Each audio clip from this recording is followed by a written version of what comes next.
भाइयों एक दिन खड़ गया हैंडल फड़ के पानी पानी होगी मैं पट्टू हाँ करवांदा अड़के कहंदा कुड़ती तेरी ते मैनू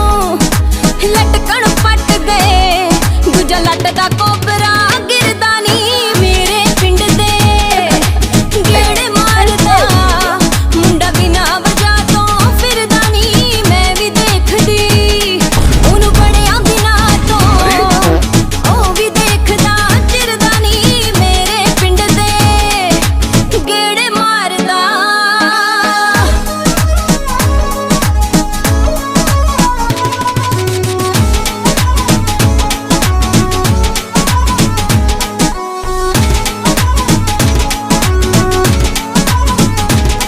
ओदे करके पाउनिया सूट फिटिंग करके मैं डेली आटा गुनती हसदी Cara bonawan nandak nak.